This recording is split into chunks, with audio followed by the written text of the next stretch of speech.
Read के प्रिय विद्यार्थियों, नमस्कार। सभी को good morning all of you, good morning. आज हम अपना टॉपिक पढ़ेंगे। रीड का जो टॉपिक है अक्षांश व देशांतर, कि अक्षांश क्या होते हैं, देशांतर क्या होते हैं, ये कैसे बनाए जाते हैं, इसका निर्धारण क्या है, इनकी क्या क्या विशेषताएं हैं, उनके बारे में पढ़ेंगे।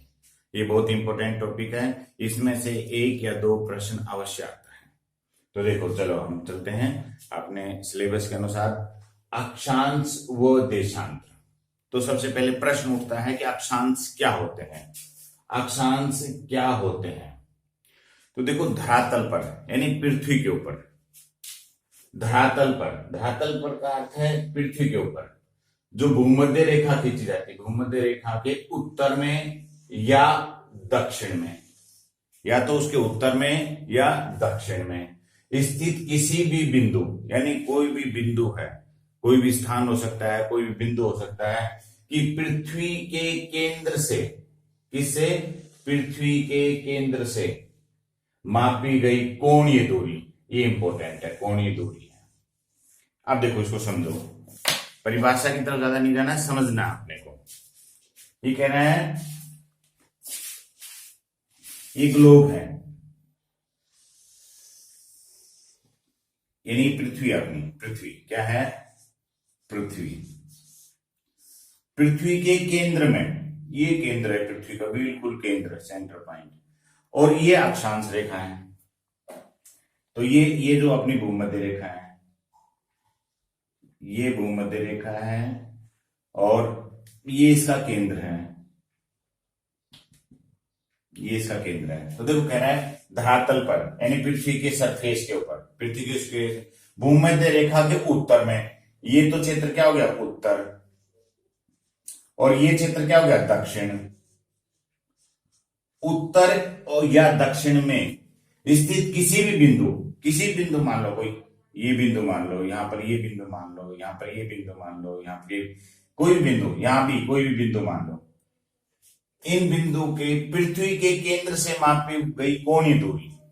अब देखो, यहां पर ये, यहां से अपन मापते, जैसे ये माप दिया, इस बिंदु को मापा हमने यहां, तो ये कोणीय दूरी, कितने डिग्री का एंगल बना रहा है, ये कितने डिग्री का एंगल है, मान लो ये 30 डिग्री का है, 30 डिग्री। ये एंगल कितने डिग्री का बना रहा है, ये संपूर्ण एंगल कितना, ये जैसे मान लो 40 डिग्री। ऐसे ही देखो, यहां पर ये एंगल कितने डिग्री का बना रहा है, ये 20 डिग्री। ये एंगल कितने डिग्री का बना रहा है, ये 30 डिग्री। ये जो एंगल बना रहे हैं उनको कहते हैं कोणीय दूरी। क्या कहते हैं, कोणीय दूरी। अर्थात जो भी ये है, यहां से कितने डिग्री का एंगल बन रहा है, वो कोणीय दूरी, ये कोणीय दूरी। ये भी हो सकता है, इतना भी हो सकता है, इसकी कोणीय दूरी, ये इतना भी हो सकता है, इसकी ये कोणीय दूरी। तो ये इंपॉर्टेंट है, कोणीय दूरी। पृथ्वी के केंद्र से किसी बिंदु, कोई भी जो भूमध्य रेखा के उत्तर में हो या दक्षिण में हो, उसकी कोणीय दूरी होती है, उसे ही अक्षांश कहते हैं। और इस अक्षांश कैसे बनता है, देखो, ये कोणीय दूरी। अब देखो, कोई ये बिंदु है, इस बिंदु के बारे में हमें जानना है, इस बिंदु के बारे में। तो यहां से ये भूमध्य रेखा के ऊपर और ये पृथ्वी केंद्र से कितने कोण पर है, मान लो ये है 45 डिग्री पे, 45 डिग्री। तो यहीं पर इसको सीधी एक रेखा ऐसे खींच देंगे, ये क्या होगी, अक्षांश। क्या हो जाएगी, अक्षांश यानी कोणीय दूरी। अब ये कोणीय दूरी को कैसे मापते हैं, कोणीय दूरी क्या होती है, इसे अंश यानी डिग्री में मापते हैं, डिग्री में, मिनट में और सेकंड में, तीन चीजें आती हैं। अंश या डिग्री कह सकते हैं, मिनट और सेकंड में व्यक्त करते हैं। जैसे उदाहरण के रूप में राजस्थान का मैप है, राजस्थान के मैप में अपन अक्षांशीय व देशांतरीय विस्तार समझाएंगे आपको, अक्षांशीय व देशांतरीय विस्तार।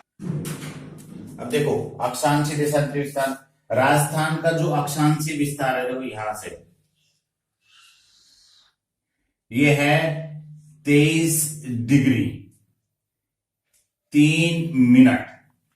देखो 23 डिग्री 3 मिनट, तो कोणीय दूरी को अपन ने क्या किया था, बताया था कि डिग्री में और मिनट में और सेकंड में नापते हैं। तो यहां पर 23 डिग्री 3 मिनट उत्तरी अक्षांश से यहां पर ये जो आता है ये 30 डिग्री 12 मिनट उत्तरी अक्षांश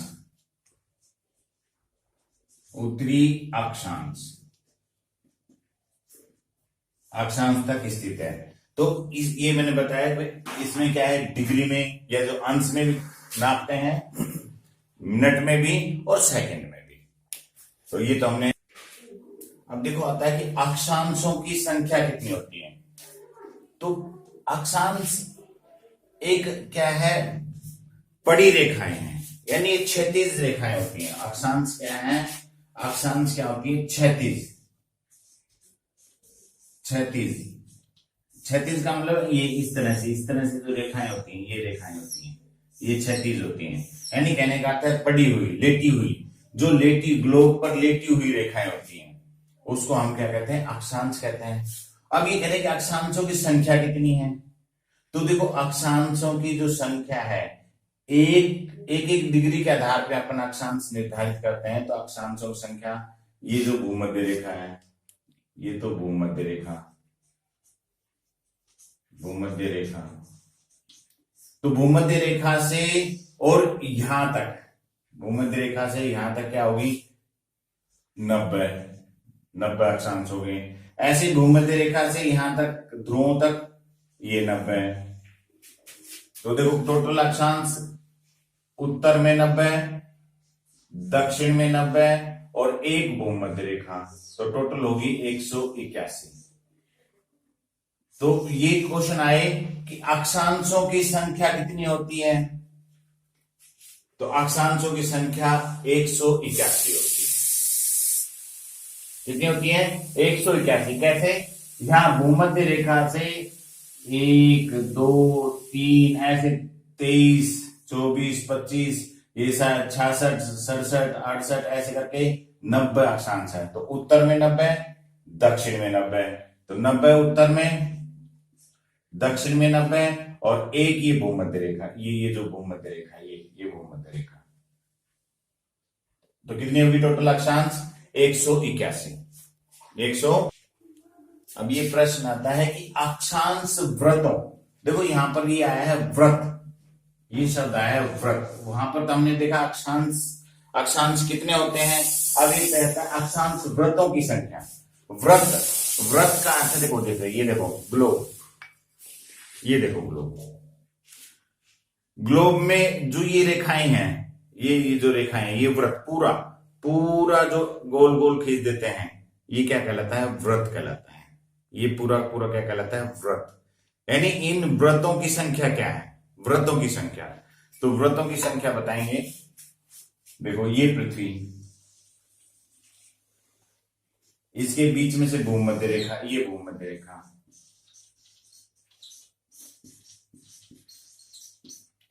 अब ये कह रहा है कि इन व्रतों की संख्या, जैसे यहां से ये ऐसे खींची जाती है, ऐसे पीछे की तरफ दिखाई देती है, यानी पीछे की तरफ, ये पूरा का पूरा सर्किल, यानी कहने का अर्थ है इसके पूरे सर्किल जो होते हैं, पूरा का पूरा जो सर्किल होता है, यहां पर ये ऐसे खींचे जाते हैं, पूरा का पूरा जो सर्किल होता है उसे व्रत कहते हैं, उसे व्रत। और इन व्रतों, अक्षांश व्रतों की संख्या कितनी होती है। देखो यहां उत्तर में तो ये ध्रुव वाला क्षेत्र है, उत्तरी ध्रुव, ये व्रत नहीं है, ये जो उत्तरी ध्रुव है ये व्रत नहीं है, ये केवल बिंदु है। क्या है, बिंदु, ये केवल बिंदु के रूप में है। और ऐसे ही दक्षिणी जो ध्रुव है वो भी बिंदु के रूप में है, दक्षिणी ध्रुव भी क्या है, बिंदु के रूप में है, दक्षिण ध्रुव। देखो यहां आपने अक्षांशों की संख्या बताई थी 90 उत्तर में और 90 ही दक्षिण में। अब देखो यहां पर उत्तरी जो ध्रुव है उसको एक माइनस कर दो, -1, तो कितनी बच गई 89। ऐसे ही -1 89 और एक ये भूमध्य रेखा और यहां पर एक थी, यहां पर एक भूमध्य रेखा। तो देखो इसका टोटल देखो, इसका जो टोटल होगा 179 होगा। तो इसका अर्थ क्या हुआ, अक्षांश व्रतों की संख्या, अक्षांश व्रतों की संख्या 179 और अक्षांशों की संख्या 181 181 और अक्षांश व्रतों की संख्या जब कहेंगे 179। क्यों होगी, क्योंकि जो ये ध्रुव है, ध्रुव केवल पॉइंटों के रूप में है, बिंदु के रूप में है, इसलिए वो व्रत नहीं है। व्रत तो पूरा पूरा जब सर्किल बने जब व्रत होता है, ये ध्यान रखना है। ये बड़ा कंफ्यूज वाला क्वेश्चन होता है और इसी में से ही प्रश्न बनते हैं। वो पूछता है कि अक्षांश कितने अक्षांश व्रत हैं, तो 179। कितने अक्षांश हैं, तो अक्षांश कितने हैं 181। देखो प्रश्न के रूप में, हाँ देखो अब प्रश्न है, पहला प्रश्न है ग्लोब पर। अब देखो ग्लोब पर, ग्लोब की बात आई, ग्लोब क्या होता है, देखो ये ग्लोब है, ये ग्लोब है, ये पृथ्वी का प्रतिरूप है। ग्लोब को क्या कहते हैं, पृथ्वी का प्रतिरूप, यानी पृथ्वी का एक हूबहू शक्ल है ये। और इस जैसे पृथ्वी पर दिखाई देता है, ठीक इस ग्लोब पर अपन देख सकते हैं। ये इस ग्लोब क्या है, पृथ्वी का प्रतिरूप है। तो ये कह रहा है ग्लोब पर, यानी अपन कह सकते हैं धरातल पर। ग्लोब पर का मतलब है धरातल के ऊपर, ये जो ऊपरी हिस्सा है धरातल है। तो इसका मतलब ये भी कह सकते हैं ग्लोब पर या धरातल पर। तो ग्लोब पर कितनी अक्षांश रेखाएं, देखो ये पूछ रहा है अक्षांश रेखाएं पूछ रहा है, अक्षांश रेखाएं प्रदर्शित की जा सकती हैं। तो कितनी अक्षांश रेखाएं प्रदर्शित की जा सकती हैं, देखो ए है 179 बी है 181 सी है 180 और डी है अनंत। चलो अनुमान लगाओ। अब देखो यहां प्रश्न बड़ा टिपिकल है कि मैंने तो बताया था कि भाई ग्लोब पर अक्षांश रेखाएं, अक्षांश जो रेखाएं हैं वो 181 बताया था और अक्षांश व्रत 179 बताए थे। लेकिन यहां पर आंसर अपना है अनंत। अब आप कहोगे कि आपने तो इतना बताया था कि 179 या 181 और यहां तो अनंत। अनंत का मतलब कितनी भी अक्षांश रेखाएं खींची जा सकती हैं। तो बिल्कुल सही है, कितनी भी अक्षांश। देखो ये ग्लोब है, पृथ्वी है, पृथ्वी की भूमध्य रेखा से एक एक डिग्री के अंतराल पर, यदि एक एक डिग्री के अंतराल पर करें, 1 डिग्री यहां से ये 1 2 3 4 5 यानी एक एक डिग्री के अंतराल पर करें तो अक्षांश रेखाएं 181 होगी, 181। ये दो अंतराल पर खींचें तो उसकी आधी हो जाएंगी।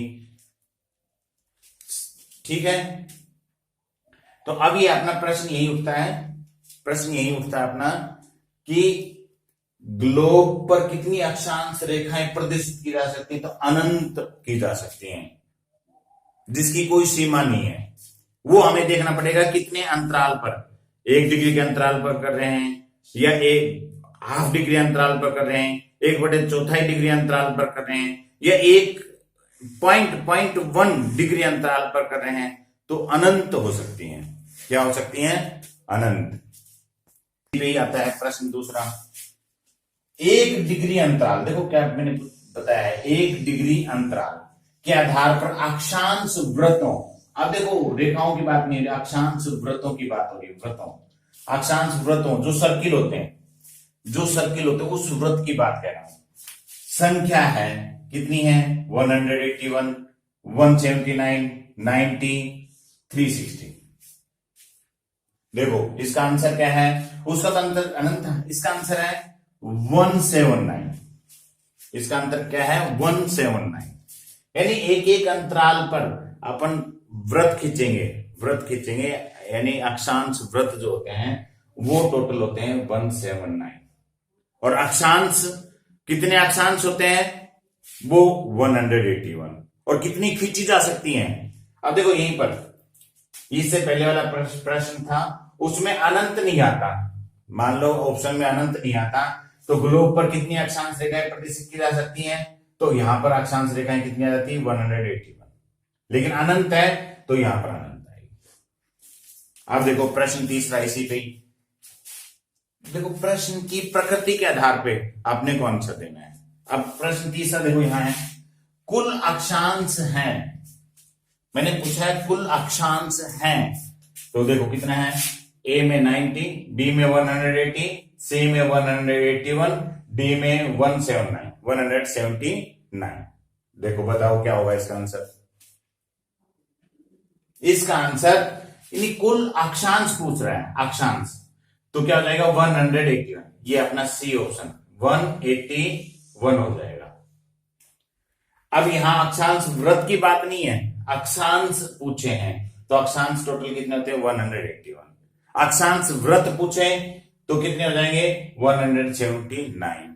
और ये पूछेगा कितनी खींची जा सकती हैं, तो खींचने में तो अनंत है, कितनी है अनंत खींची जा सकती है। अक्षांश व्रत की बताई हमने, अक्षांश की बताई। अब तीसरी पॉइंट आता है कि अक्षांश व्रतों के बीच की दूरी कितनी होती है। देखो ये ग्लोब, ये भूमध्य रेखा,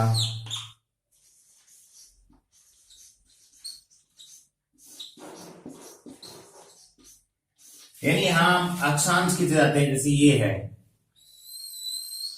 1 डिग्री अक्षांश खींचा, ये फिर दूसरा डिग्री, 2 डिग्री, ये 3 डिग्री, ऐसे।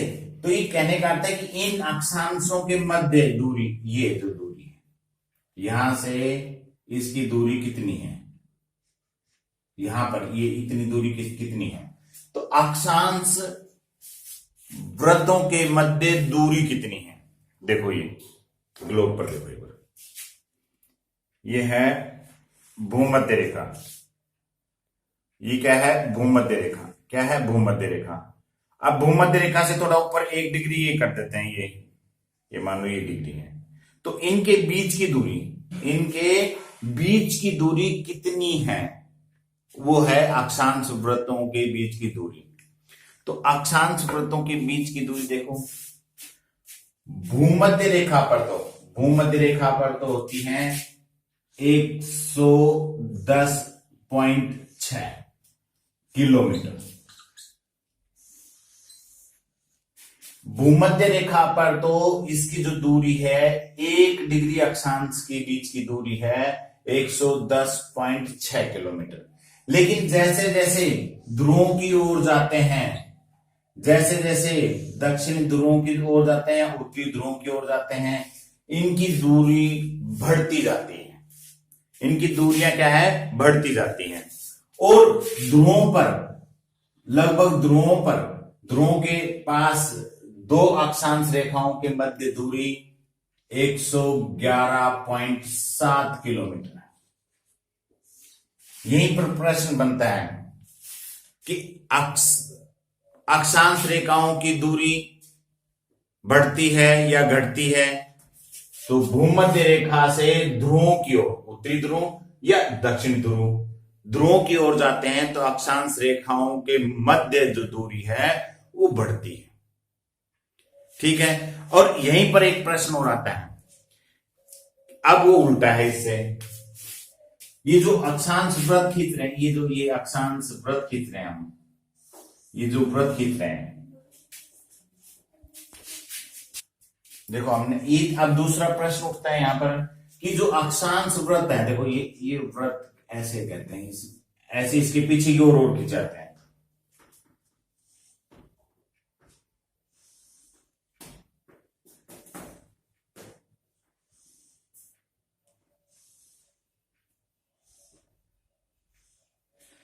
ये अक्षांश वृत्त हैं, इनका आकार यानी इनकी जो लंबाई है, ये लंबाई देखो भूमध्य रेखा पर, भूमध्य रेखा पर उभार है, पृथ्वी का क्या है, उभार है, तो जहां पर उभार होगा तो इनकी जो लंबाई है, देखो ये लंबाई, सबसे ज्यादा लंबाई भूमध्य रेखा पर होगी। सबसे ज्यादा लंबाई किस पे होगी, भूमध्य रेखा पर। तो देखो सबसे, देखो यहीं पे दिख रहा है, यहां से यहां तक ऐसे चलेंगे पीछे की तरफ, तो ये देखो ये सबसे लंबी है। लेकिन जैसे जैसे उत्तर की ओर, ध्रुवों की ओर जाते हैं, इन अक्षांश वृत्तों की लंबाई यानी आकार में कमी आती है, आकार में आकार में कमी, यानी इसका आकार घटता जाता है। ध्रुवों की ओर जाते हैं तो अक्षांश वृत्तों का आकार घटता जाता है। और इससे पहले अपन ने प्रश्न किया था, उसमें क्या था, जैसे जैसे भूमध्य रेखा से ध्रुवों की ओर जाते हैं, इसकी बीच की दूरी, जो बीच की दूरी है वो बढ़ती जाती है, आकार तो घटता जाता है, और दो अक्षांश रेखाओं के बीच की दूरी भूमध्य रेखा से ध्रुवों की ओर बढ़ती जाती है।